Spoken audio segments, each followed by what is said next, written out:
I'm wearing this little splint here. You're not wearing it for fun. No, you told me to wear it. But let's tell you the story Follow what happened. instructions. My son was playing pool, and he was trying to break the ball, and he was not breaking it too hard. So I said, oh, let me show you how man breaks this pool. If you don't do the right rehab, the right treatment, then this tendon's going to be hurting you for months and months. This pain topic is brought to you by the Dr. Carrasco Pain Cream. Buy it today. Call 210-614-4825 or online at carrascopaininstitute.com. We're going to talk about something that happened to me this week. I'm wearing this little splint here. You're not wearing it for fun. No, you told me to wear it. But let's tell you the story Follow what happened. instructions. My son was playing pool, and he was trying to break the ball, and he was not breaking it too hard. So I said, oh, let me show you how man breaks this pool.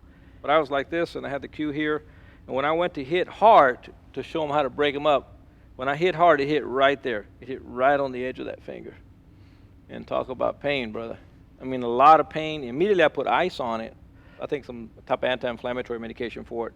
But it started to become very uncomfortable to touch and very uncomfortable to move, and I couldn't even bend the joint. So what I'd like for you to do is tell us kind of what I have and then talk about the anatomy. Your hand had a finger was flexed and had a high impact on the flexion of the finger. This is an illustration of the bones of the hand.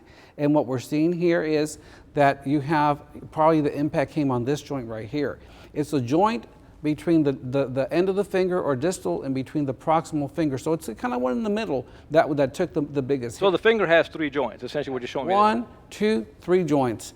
And then that joint and the tendons that support it in the position got impacted. Show me the tendons. This is an illustration of the tendons. The tendons that were likely involved were this long tendon, the tendon that comes on the top of the joint that was impacted, the flexor tendon and the extensor tendon. What we're seeing here is the top of the hand, which brings the fingers up, extends the hand, and then the bones on the bottom of the hand are the ones that bring the fingers down, those flex.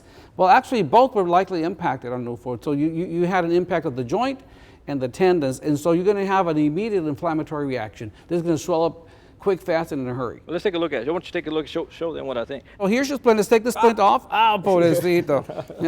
The splint off, and we have the typical findings that we expect. We expect the finger to look fat and puffy on the top of the finger, a little bit around the joint on both sides, and then if you were to turn the hand around, it's also kind of fat and puffy on this side. So the tendons that were on the side that took a big hit, the tendons that have to do with elevating the finger, and the tendons that took a hit also with flexing the finger, and then the joint.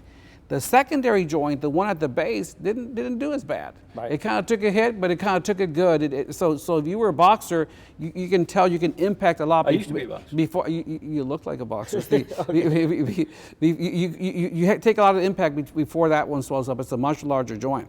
Now, what happens when the tendon swells up is it's going to hurt. It's going to take swelling for a long time.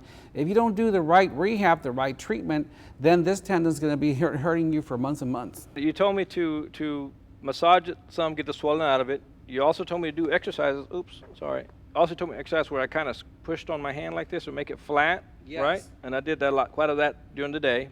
I did put some paraffin in it sometimes to kind of make it a little bit warmer. That is good. And I kept taking the anti-inflammatory medication. And during the day, that's how I work. You told me I could go ahead and take it off during the day, but